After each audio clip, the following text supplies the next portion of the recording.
Raya.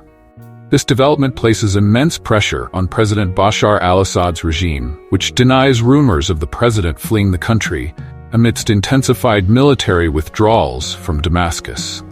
Reports from international agencies highlight that Damascus is in a state of heightened tension. Security forces have flooded the streets, essential goods are in short supply, and the population is living in uncertainty.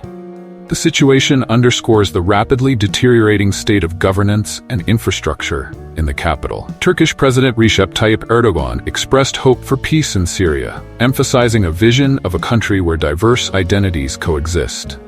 Erdogan reiterated Turkey's exhaustion with the prolonged conflict and affirmed his desire for Syria to transition to peace and security. Iran and Russia. As staunch allies of Assad, Iran and Russia have joined Turkey in calling for an immediate ceasefire and the initiation of political dialogue between the Syrian government and opposition forces.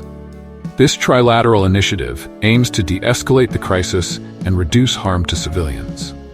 President-elect Donald Trump took to Truth Social to state that the U.S. should refrain from intervening in Syria's conflict, labeling it as "not our fight." His remarks suggest a continuation of non-interventionist policies, leaving Syria's fate to regional and internal stakeholders. Israel. The Israeli military reported assisting UN peacekeeping forces in repelling an attack by armed individuals on a UN post in the Golan Heights. This incident underscores the spillover effects of the Syrian crisis on neighboring countries. Military and political developments.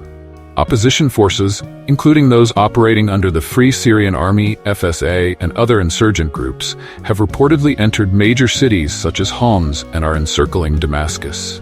Rebel commander Hassan Abdul Ghani described this as the final stage of their offensive, intensifying pressure on the Assad regime.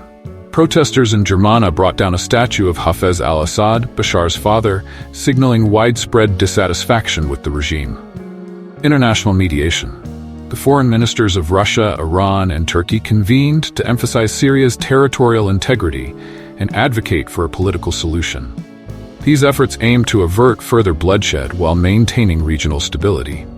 The conflict has exacted a severe toll on civilians, exacerbating the humanitarian crisis.